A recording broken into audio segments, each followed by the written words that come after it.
afdha'u minhu. Aku tidak melihat satu pemandangan pun yang paling menakutkan selain kuburan.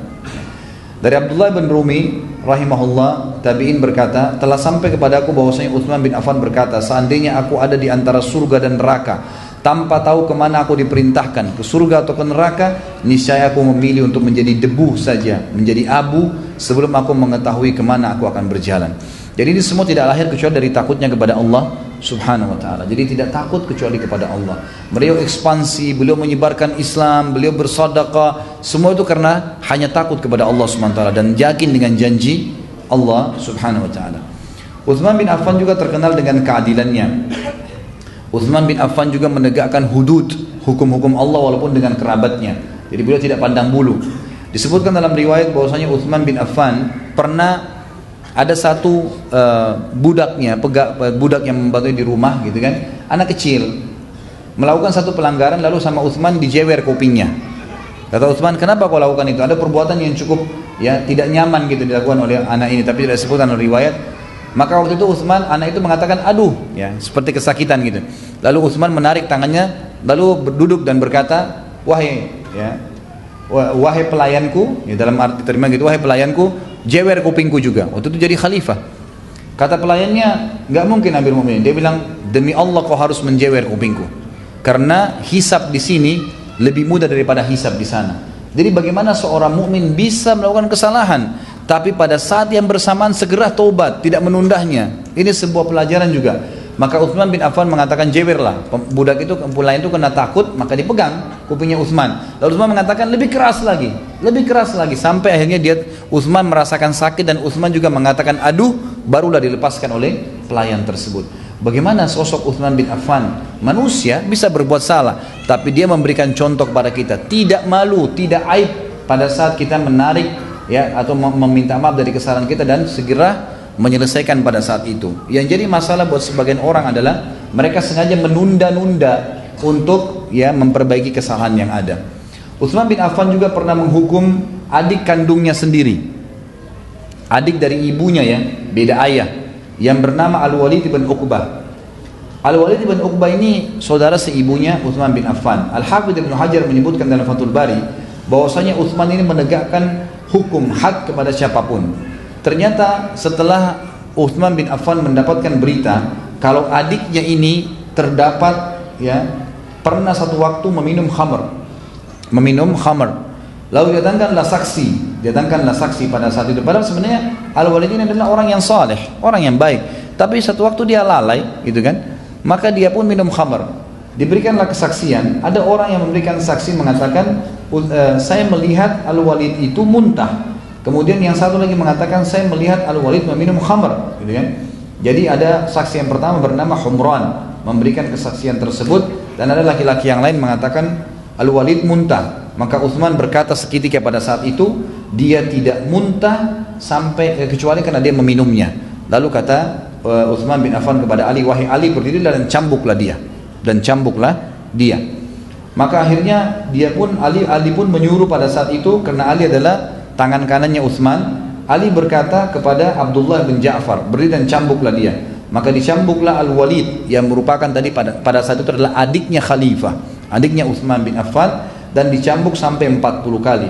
Lalu kata Utsman, berhenti, sesungguhnya Nabi SAW telah mencambuk pemabuk 40 kali, dan Abu Bakar mencambuk 40 kali, dan Umar mencambuknya sampai 80 kali. Maka aku lebih suka dengan 40 kali sebagaimana Nabi SAW dan Abu Bakar mengerjakannya. Tentu Umar bin Khattab menambah 80 waktu itu karena Umar melihat dengan ijtihad beliau sebagai pemimpin khamr makin merajalela, gitu kan? Maka beliau dobelkan hukumannya, dan beliau adalah salah satu dari khulafa' Rasyidin. Bukan semua orang bisa melakukan ini, karena Nabi SAW mengatakan dalam hadis Irbat yang masyhur, alaikum bisunnati wa sunnatul khulafa rasyidin min ba'di addu 'alaiha bin nawajid, al hadis.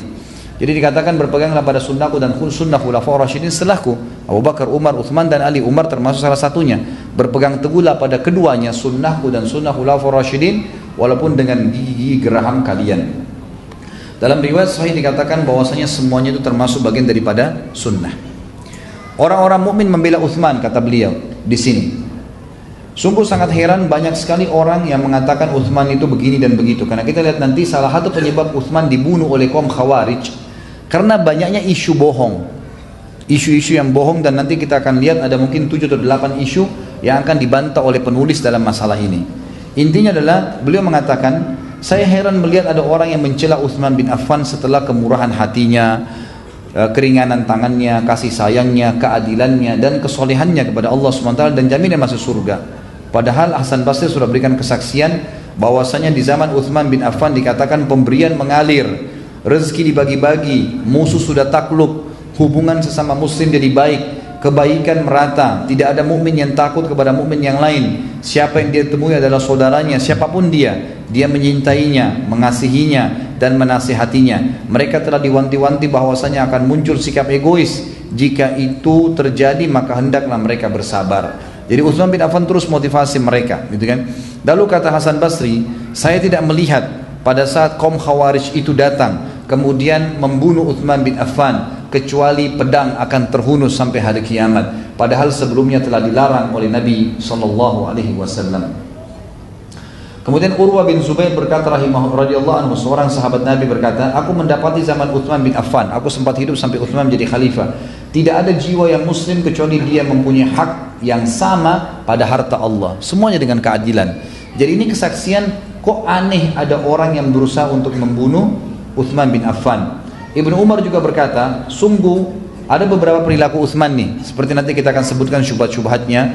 Utsman bin Affan menunjuk beberapa orang ya menjadi gubernurnya seperti Muawiyah misalnya, dan ada yang lainnya akan kita sebutkan syubhatnya. Maka ada beberapa sahabat pun dan tabi'in, ada tabi'in dari kalangan Khawarij.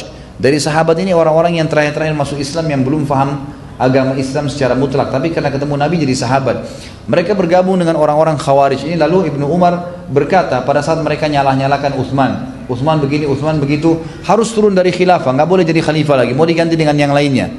Ibnu Umar berkata, sungguh kalian telah menyalahkan Utsman dalam beberapa perkara. Seandainya melakukannya adalah Umar, niscaya kalian tidak akan berani menyalahkannya. Kalau Umar nih, pasti kalian tidak berani, karena Umar bin Khattab nggak main-main, salah, kafir, ditebas lehernya, gitu kan. Tapi Utsman bin Affan tidak, masih dimaafin, dikeluarin dari Madinah, kan gitu. Jadi seperti itu. Al-Hasan Basri berkata, Amir Mukminin Utsman bin Affan bekerja selama 12 tahun jadi khalifah. Orang-orang yang tidak mengingkari sedikit pun, tidak ada orang-orang yang mengingkari sedikit pun kepemimpinannya. Sampai akhirnya datang orang-orang fasik itu, orang-orang Khawarij. Demi Allah, mereka mulai menghasut penduduk Madinah untuk memusuhinya. Sebagaimana dinukil dalam banyak riwayat, sanadnya hasan diriwayatkan Ibnu Asakir dan At-Tabarani tentang kisah ini. Di antara bukti kasih sayang Utsman bin Affan kepada rakyatnya yang sangat jelas adalah yang diriwayatkan oleh Musa bin Talha rahimahullah, seorang ulama tabi'in. Dia berkata, aku mendengarkan Utsman bin Affan yang berada di atas mimbar sementara muadzin mengumandangkan iqamah ya untuk Jumat nih ya. Jadi waktu turun dari mimbar, Utsman bin Affan waktu turun biasanya muadzinnya tunggu dulu. Ya ini sunnah begitu ya. Jadi ditunggu dulu, pada saat sudah berdiri di depan tempat sholat baru muadzinnya iqamah. Ini yang kadang-kadang kita tinggalkan di masjid-masjid, masih di atas khatibnya di atas mimbar, maka sudah tidak dapat tempat nantinya. Ya, saya pernah khutbah subhanallah di salah satu masjid di Bekasi, gitu kan. Saya pas mimbarnya tinggi, sudah iqamah, saya pas tutup dengan salam, saya turun, itu iqamah, saya turun tidak dapat tempat, gitu kan. Tidak, khatibnya ada di tempat, mestinya ada tempat. Jadi imam paling tidak atau di tempat di depan, gitu kan. Ini nggak boleh, mesti ditunggu khatibnya turun sampai dalam saf baru diiqamahkan sholat. Nah Utsman bin Affan waktu itu waktu turun, tunggu setelah beliau kasih isyarat baru muadzinnya iqamah. Nah sementara menunggu iqamah itu, kesaksian daripada Hasan Basri berkata yang hadir di masjid, saya melihat Utsman bin Affan masih bertanya. Musa bin Talha berkata, saya masih melihat Utsman bertanya kepada muslimin, ya saking adilnya, bagaimana hidup kalian, bagaimana kebutuhan kalian, sambil nunggu iqamah tuh. Ya, masih sempat menanyakan tentang kabar mereka. Ada yang perlu, mana si fulan tidak hadir, siapa yang meninggal hari ini, sambil nunggu iqamah sejenak saja. Sempat bicara masalah itu. Dan dia mengatakan kalau ada yang punya masalah, setelah sholat bisa bertemu dengan saya. Jadi di sini kesaksian para ulama tabi'in, di antaranya Musa bin Talha rahimahullah, bagaimana Utsman bin Affan luar biasa sangat peduli dengan kaum muslimin dan dia tahu itu adalah tanggung jawab pada hari kiamat. Baik ikhwah sekalian, kita masuk ke tuduhan-tuduhan dan kedustaan atas Utsman bin Affan sebagai bantahan. Ya, dan seterusnya juga bantahannya sekaligus kita tutup dengan wafatnya Utsman radhiyallahu anhu. Pertama adalah orang-orang Khawarij menyebarkan berita bahwasanya Utsman bin Affan tidak menegakkan qisas atas Ubaidillah bin Umar yang telah membunuh Hurmuzan. Padahal kewajiban qisas dalam masalah tersebut sangat jelas. Jadi Hurmuzan ini itu salah satu orang dari Persia yang merupakan pasukan perang, pimpinan perang. Ya, pada saat dia tahu dia akan dibunuh, dia sempat syahadat, gitu kan? Tapi syahadatnya ini samar, ada yang dengar, ada yang enggak. Ya. Pada saat itu ada seseorang yang bernama Ubaidillah ibn Umar. Ya. Sebagian ulama mengatakannya adanya anaknya Umar bin Khattab, mengambil pedang membunuh Hurmuzan. Nah, tersebarlah isu, ya, gitu. Waktu itu Utsman bin Affan jadi khalifah, dan akhirnya Utsman bin Affan tidak menghakimi karena masih samar, benar nggak orang ini sudah masuk Islam. Tapi Utsman bin Affan akhirnya mengambil keputusan, anggap dia sudah muslim, agar Ubaidillah yang terkenal orang soleh ini tidak dihukum. Caranya adalah membayar dia, membayar denda, kan gitu. Maka Utsman bin Affan mengambil dari hartanya pribadi, lalu kemudian memberikan kepada walinya Hurmuzan, gitu kan? Diberikan kepada walinya sebagai pembayaran terhadap Ubaidillah.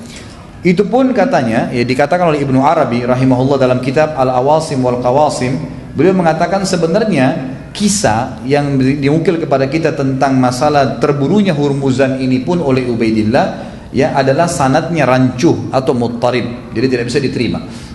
Ibnu Abdul Bar rahimahullah, seorang ulama tabi'in, mengatakan kisah tentang pembunuhan Hurmuzan, Jufainah, dan juga perempuan anak perempuannya Abu Lu'lu adalah sebuah yang rancuh. Jadi Utsman tidak lakukan itu. Abu Lu'lu ini yang membunuh Umar bin Khattab, gitu kan? Jadi pada saat terbunuh Umar bin Khattab, waktu Utsman jadi khalifah, tersebar berita Utsman membunuh anaknya Abu Lu'lu karena ayahnya membunuh Umar bin Khattab, dan ini tidak benar. Ibnu Abdul Bar mengatakan Utsman tidak pernah membunuh, karena yang salah ayahnya Abu Lu'lu, dan Abu Lu'lu sudah membunuh dirinya di masjid pada saat sudah membunuh Umar bin Khattab. Jadi sudah selesai ceritanya. Ini tidak benar sebenarnya, gitu kan? Jadi Utsman bin Affan tidak melakukan. Ini syubhat yang pertama. Ini syubhat yang kedua. Ini tersebar nih, sehingga terbentuklah kelompok-kelompok orang-orang yang bodoh, yaitu orang-orang yang berfaham Khawarij. Siapa itu Khawarij? Orang-orang kelompok yang telah Nabi SAW ingatkan kepada kita akan keluar nanti di tengah-tengah kalian orang-orang yang masih muda-muda umurnya. Kalian cemburu dengar Qur'annya, kalian cemburu melihat sholat mereka, tapi mereka keluar dari agama seperti keluarnya lebih cepat daripada anak panah yang keluar dari busurnya. Ya, karena mereka memahami agama ini sesuai dengan zahirnya saja, yang kelihatan saja, gitu kan? Jadi mereka tidak ada ulama berada di situ.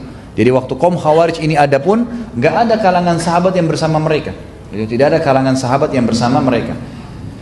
Lalu mereka mengurumuni rumahnya Utsman bin Affan, lalu menuntut beberapa poin yang akan saya sampaikan nanti, gitu kan? Mereka nuntut, ujung-ujungnya minta Utsman bin Affan turun dari khalifah, gitu kan? Waktu itu mereka tidak paham, orang tidak kenal Utsman bin Affan nih.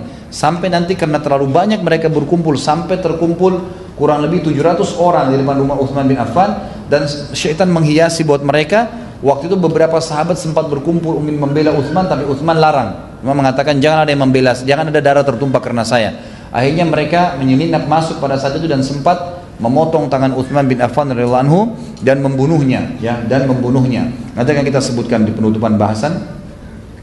Syubhat yang kedua adalah perkataan mereka mengatakan Utsman bin Affan mengangkat kerabat-kerabatnya sebagai pejabat, atau ada istilah nepotisme. Seperti misalnya mengangkat Muawiyah bin Abi Sufyan, anaknya Abu Sufyan, ini kan sepupunya Utsman bin Affan, ya, radhiyallahu ajma'in. Abdullah bin Amir bin Quraiz, Marwan, dan Al-Walid bin Uqbah, serta memberikan 1/5 Afrika kepada Marwan. Ibnu Arabi rahimahullah menjawab mengatakan semua itu batil, dan dari sisi sanad dan matanya tidak benar. Adapun Muawiyah bin Abi Sufyan telah diangkat oleh Umar bin Khattab di zaman khilafahnya Umar, dan Umarlah yang telah menyerahkan seluruh wilayah negeri Syam kepada Muawiyah bin Abi Sufyan. Sedangkan Utsman hanya meneruskan. Jadi Utsman bukan memilih Muawiyah karena sepupunya baru pada saat itu, karena khalifah sebelumnya sudah memilih. Berterbantahkan masalah Muawiyah. Kemudian juga Abdullah bin Quraiz, Utsman bin Affan mengangkatnya karena memang melihat orangnya saleh, orangnya baik, dan memang ayahnya, ya, bibinya, tantenya, ayahnya, dan juga ibunya semua adalah orang-orang saleh di kalangan sahabat. Maka dipilihlah oleh Utsman bin Affan walaupun memang dia punya hubungan kerabat dengan Utsman, gitu kan. Adapun Al-Walid bin Uqbah, ini adalah adiknya, ya Utsman tadi yang kasusnya dicambuk itu. Utsman berkata, aku tidak mengangkatnya karena dia adalah saudaraku, sempat diangkat jadi gubernur, tetapi karena dia adalah putra Ummu Hakim, bibi Nabi SAW, dan kembaran ayahnya. Jadi Ummu Hakim adalah tante Nabi SAW, ya, dan ini adalah anaknya. Maka Utsman bin Affan mengangkat Al-Walid bin Uqbah, ya, sebagai gubernur karena melihat, ya, keturunannya dan juga kesolehannya. Tentu pada saat dia dicambuk oleh Utsman karena dia mabuk, maka dikatakan oleh penulis di sini, diangkat perkataan Ibnu Arabi, Umar bin Khattab juga pernah memberhentikan Sa'ad bin Abi Waqqas. Dia masuk surga zaman khilafah, padahal ada orang yang lebih baik, dan digantikan dengan orang yang lebih rendah secara sisi fadilah agamanya, tapi dilakukan oleh Umar bin Khattab radhiyallahu anhu. Marwan yang dikatakan telah diberikan kepadanya, ya, seperlima Afrika, ini berita yang tidak benar sama sekali. Dan Marwan memang adalah seorang ulama tabi'in yang terkenal di kalangan sahabat, hafidh Quran, ulama fakih atau fakihnya para sahabat dan tabi'in pada saat itu. Dan para fuqaha menghormatinya, mempertimbangkan fatwanya, menerima riwayatnya, dan memang dia punya hubungan kerabat sepupunya Utsman. Jadi Utsman pilih justru karena kedudukannya dalam masalah agama. Yang ketiga adalah perkataan mereka mengatakan Utsman bin Affan mengusir Abi Dzar radhiyallahu anhu ke wilayah Rabada. Jadi ada isu begitu, ya. Memang Abu Dzar keluar ke wilayah Rabada. Ada kisahnya. Sebuah ayat Al-Quran dalam surah At-Taubah yang berbunyi, A'udzubillahi minasyaitonirrajim, walladzina yaknizuna adh-dhahaba wal fiddata wa la yunfikuna fi sabilillah basyirhum bi'adzabin alim. Abi Dzar radhiyallahu anhu punya pendapat sendiri dalam ayat ini, yang artinya orang-orang yang menyimpan emas dan perak dan tidak menginfakkan jalan Allah, maka sampaikan berita azab kepada mereka. Kata Abi Dzar, ayat ini, satu waktu dia pernah ke negeri Syam, ketemu sama Muawiyah bin Abi Sufyan, lalu dia berkata, ayat ini turun kepada ahli kitab, Yahudi dan Nasrani, dan turun kepada kita muslimin. Kata Muawiyah, ayat ini hanya turun kepada ahli kitab, gitu kan? Selisih pendapatlah antara Muawiyah dengan Abi Dzar radhiyallahu anhuma. Lalu Muawiyah sebagai gubernur Syam nulis surat kepada Utsman bin Affan khalifah. Begini pendapat Abi Dzar. Lalu Utsman menulis surat kepada Abi Dzar untuk datang ke Madinah. Datanglah ke Madinah. Lalu Utsman bin Affan tidak bicara sampai Abi Dzar yang berbicara. Abi Dzar mengatakan, wahai Amir Mukminin, apakah anda mengira saya sama dengan orang-orang Khawarij itu? Tidak faham tentang ayat Allah? Tidak, demi Allah, saya tetap saya, gitu kan? Dan apapun yang anda perintahkan saya tetap patuh. Saya bukan Khawarij yang keluar dari kepemimpinan Utsman bin Affan. Saya tetap bagian daripada di bawah kepemimpinan anda. Tetapi saya memahami ayat tersebut seperti itu.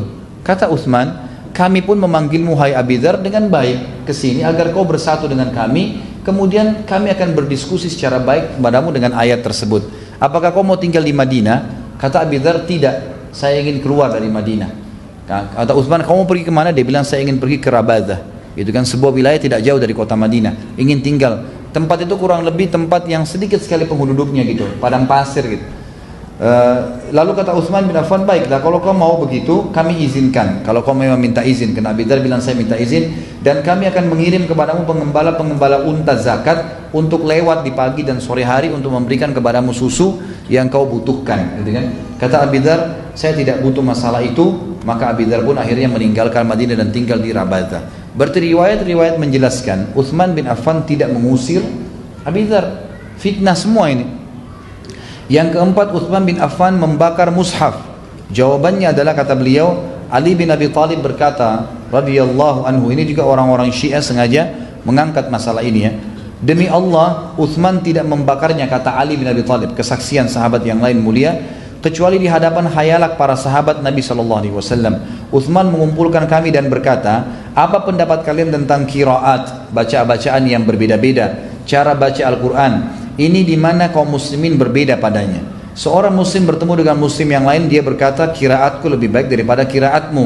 Hal ini menyeret mereka kepada kekufuran, akhirnya bisa nambah-nambah Al-Quran nantinya.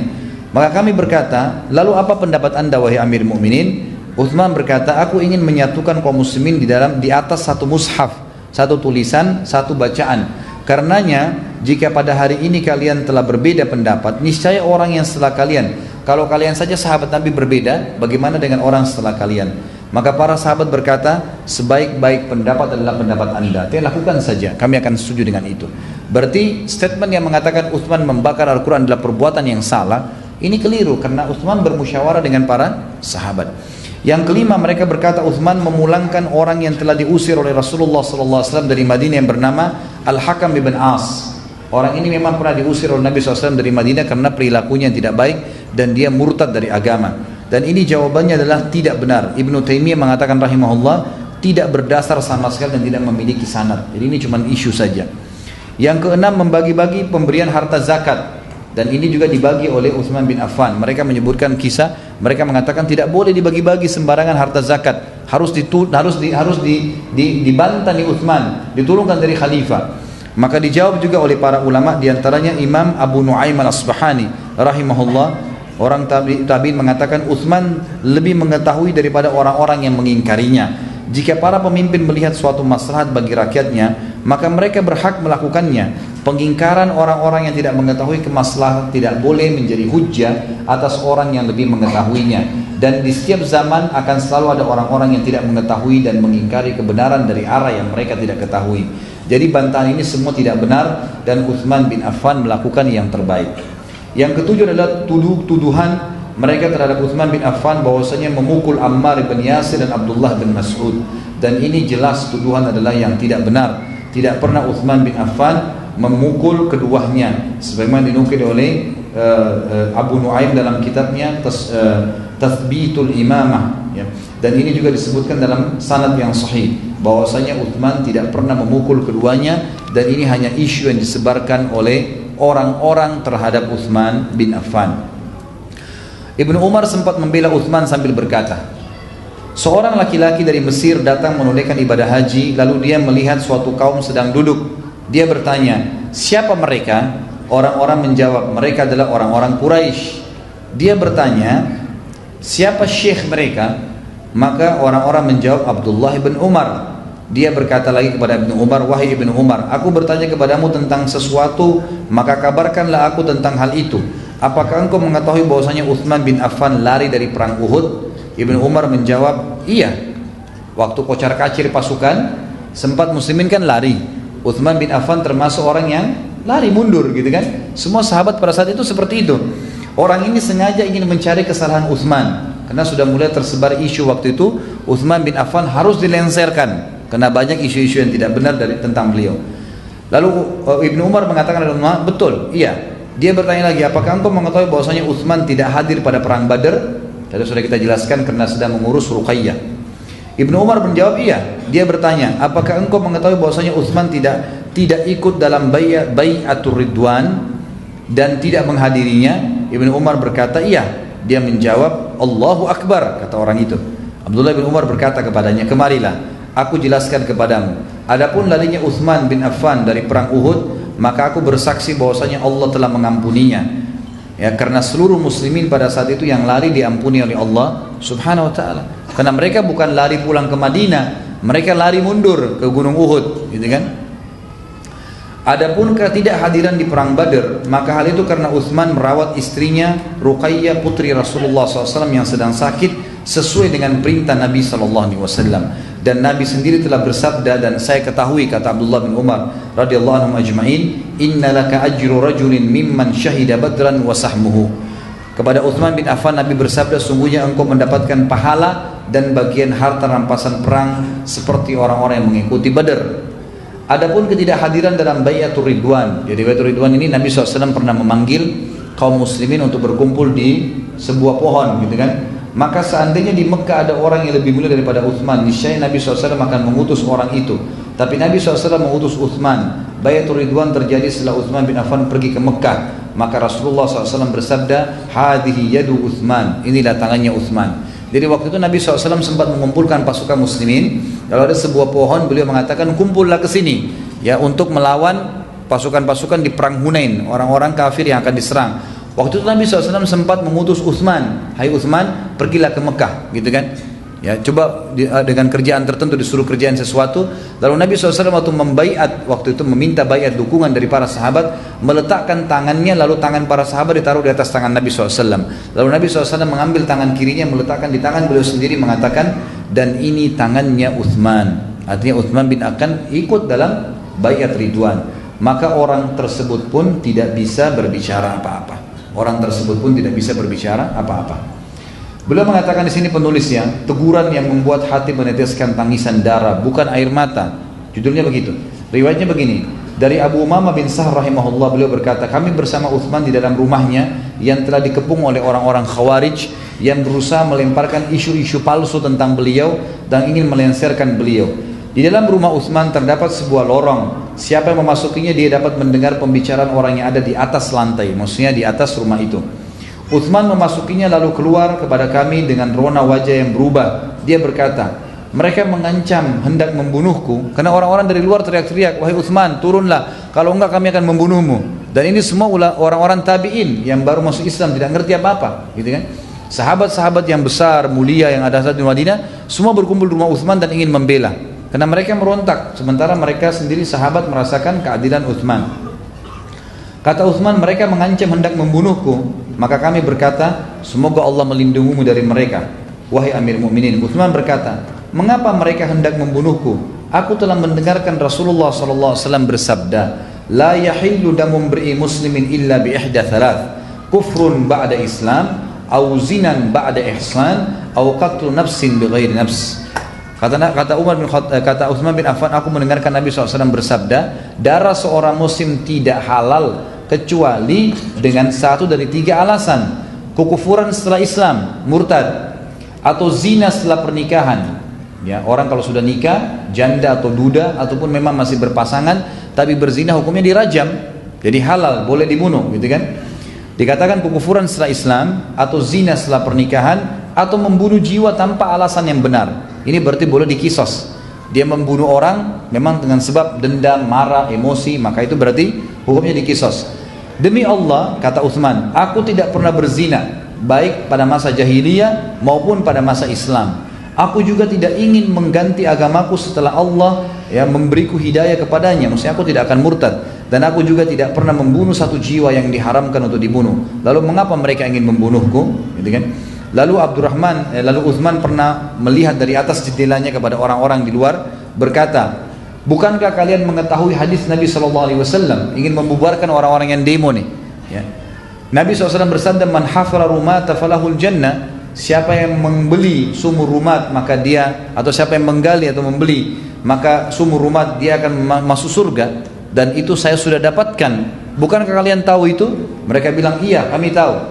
Lalu Uthman bilang lagi, bukankah Nabi SAW bersabda kepadaku dan kepada sahabat waktu itu, man jahaza jaishal usrati falahul jannah. Siapa yang menyiapkan pasukan perang Tabuk maka dia akan masuk surga, dan aku menyiapkan semuanya, serta Nabi SAW memberikan surga bagiku. Bukankah kalian tahu itu? Mereka bilang, iya kami tahu. Maka Uthman berkata, ya Allah saksikanlah. Pada saat mereka disuruh bubar, mereka nggak mau. Tiap hari makin bertambah saja, makin bertambah, makin banyak orang-orang yang bodoh berkumpul di depan rumah Uthman. Dan para sahabat juga sempat berkumpul. Saatnya sekarang kita menceritakan, penutup bahasan kita adalah terbunuhnya Amir Mu'minin Uthman bin Affan radhiyallahu anhu. Waktu itu sahabat-sahabat sempat berkumpul di rumah Uthman bin Affan, di antaranya Ali bin Abi Thalib radhiyallahu anhu yang sempat datang dengan anaknya Hasan. Lalu Ali bin Abi Thalib menggunakan di kepalanya imamah berwarna hitam dan menghenuskan pedangnya, serta ini tanda bahwasanya Ali bin Abi Thalib biasanya kalau ingin berperang, beliau meletakkan imamah hitam di kepalanya dan juga beliau menghenuskan pedangnya. Lalu beliau berkata kepada anaknya Hasan, masuklah kepada Amir Mu'minin, sampaikan salamku dan katakan kepadanya, kami datang untuk membelahmu, perintahkan kami sesukahmu. Maka Hasan pun radhiyallahu anhu masuk, kemudian keluar, dia berkata kepada ayahnya, sesungguhnya Amir Mu'minin menyampaikan salam kepada anda. Dia berkata, aku tidak memerlukan perang dan pertumpahan darah. Ibnu Umar berkata, maka Ali bin Abi Thalib melepaskan surban hitam dan melemparkan di depan pintu Uthman. Maksudnya meletakkan sambil membaca firman Allah, surah Yusuf ayat 52. A'udzu billahi minasyaitonir rajim. Dzalika liya'lama anni lam akhunhu bil ghaib wa anna Allah la yahdi kaidal kha'inin. Yang demikian itu adalah dia mengetahui bahwasanya aku benar-benar tidak mengkhianatinya ketika dia tidak ada di rumah, dan maksudnya ketika dia tidak ada, dan bahwasanya Allah tidak meridhai tipu daya orang-orang yang berkhianat. Ini kisah tentang Yusuf alaihissalam ya.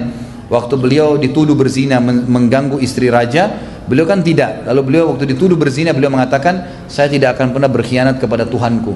Maka Ali pun membaca ayat ini dengan mengatakan, agar Allah mengetahui saya tidak pernah berkhianat kepada Uthman pada saat jadi khalifah.